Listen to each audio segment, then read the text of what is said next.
आप सभी गुणीजनों को मेरी प्यार भरी राम राम सत श्री अकाल।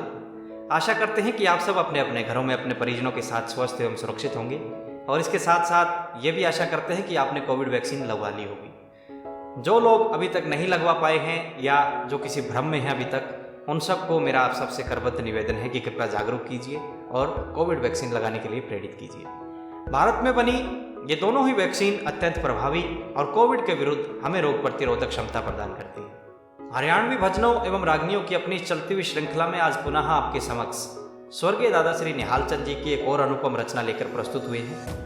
इसमें दादाजी ने भारतीय शास्त्रों के अनुरूप वर्ण व्यवस्था के अंतर्गत किस वर्ण के क्या क्या कर्म हैं, कैसा वर्णन करते हैं, आइए देखते हैं।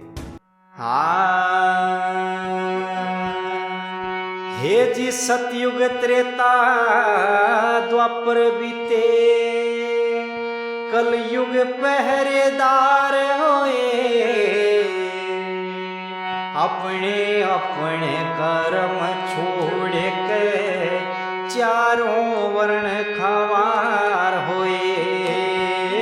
सतयुग त्रेता द्वापर बीते, कलयुग पहरेदार होए, अपने अपने कर्म छोड़ के चारों वर्ण खवार होए, अपने अपने कर्म छोड़ के चारों वर्ण खवार होए।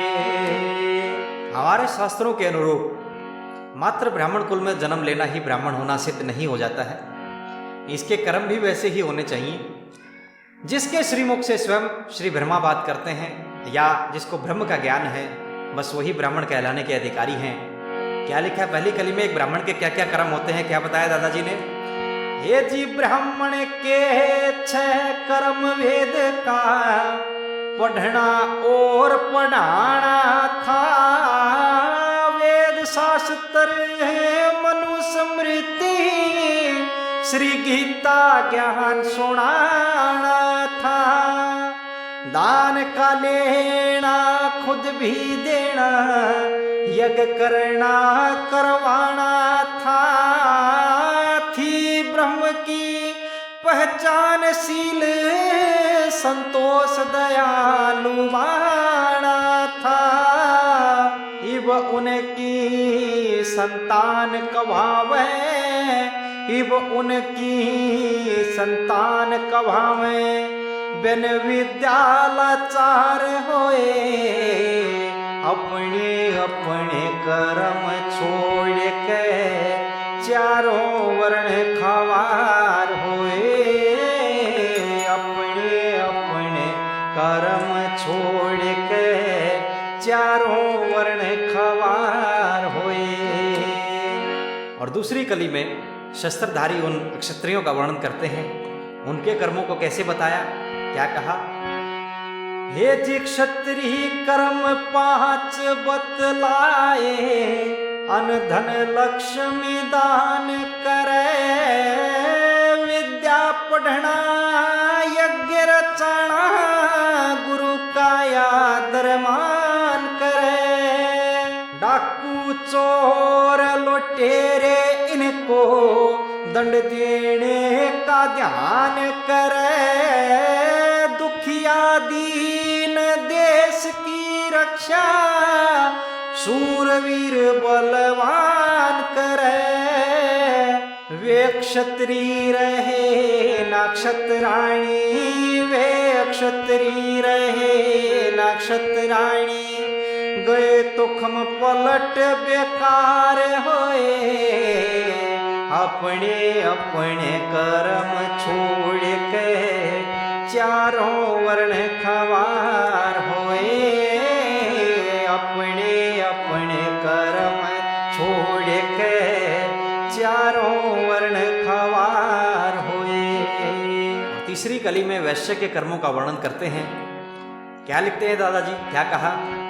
हे जी कर्म वैश्य के 2 बतलाए, खेती करना वणज व्यापार, धर्म करे तै धन बढ़ता मिल, शाह की पदवी साहूकार, झूठ बोलना घाट तोलना, ब्याज का ब्याज कलम की मार, न्यू सार है गई डूब असमी, गंदे पड़ गए सब व्यवहार।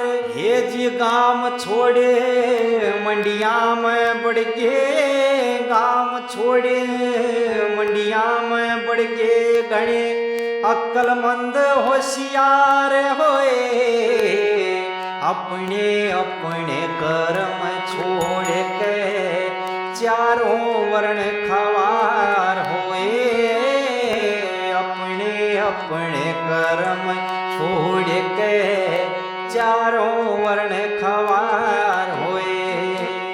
चौथी कली में शूद्र वर्ण का कर्म बताते हैं। मेरा जन्म ब्राह्मण कुल में अवश्य है, लेकिन जीविका के लिए मुझे किसी की नौकरी करनी पड़ती है, अर्थात मेरा वर्ण भी शूद्र ही हुआ।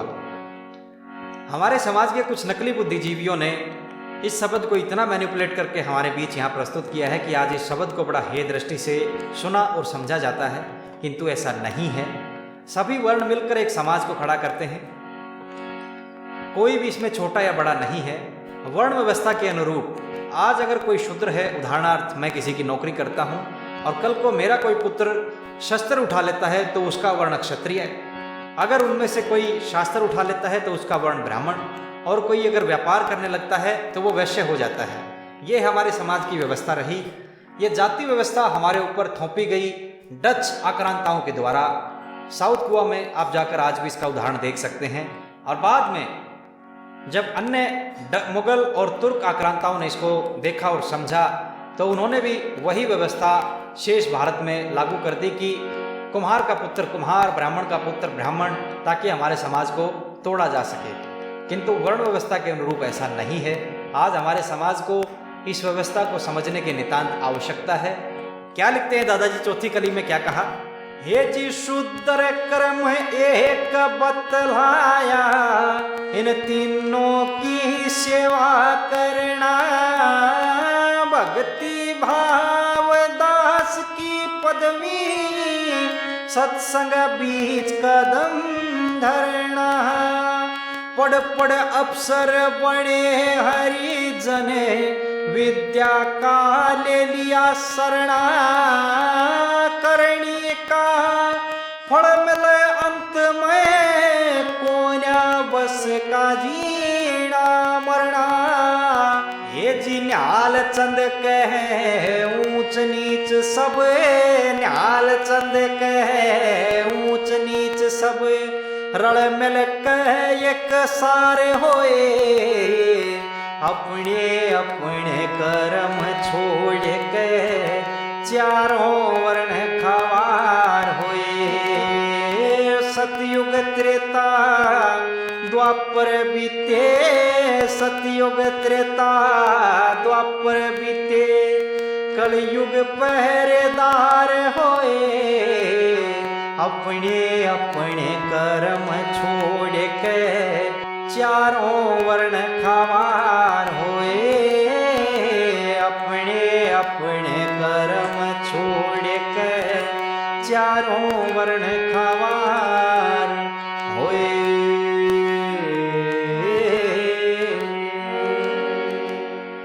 हमारे शास्त्रों के अनुरूप जातिगत आधार पर कुछ भी नहीं है, मात्र वर्ण व्यवस्था का ही स्थान उसमें दिया गया है। और कुम्हार का बेटा कुम्हार और लोहार का बेटा लोहार, ये व्यवस्था इन डच आक्रांताओं ने हमारे ऊपर थोपी थी, जिसके चलते आगे चलकर जब ये व्यवस्था हमारे समाज को तोड़ने में सही साबित हुई तो तुर्क आक्रांता, मुगल आक्रांता और फिर अंग्रेजों ने भी इसको आगे बढ़ाया। आज हमारे समाज को इसको समझने की नितांत आवश्यकता है। सभी वर्ण मिलकर एक समाज को खड़ा करते हैं। तो मेरा बस आपसे यही आग्रह है कि कृपया कर अपनी वैदिक संस्कृति की तरफ लौटिए, अपनी रूट्स की तरफ लौटिए, ताकि पुनः हम भारत को विश्व गुरु बना सकें। आशा करते हैं कि ये प्रस्तुति भी आपको पसंद आई होगी। कृपया कर वीडियो को लाइक और शेयर कीजिए अपने दोस्तों के साथ। चैनल पर अगर नए हैं तो इसको सब्सक्राइब कर लीजिए, जिससे हमें बल और आपको आगामी वीडियोस की नोटिफिकेशन समय से मिलती रहेगी। जुड़ने के लिए पुनः आप सबका आभार। राम राम, सत श्री अकाल।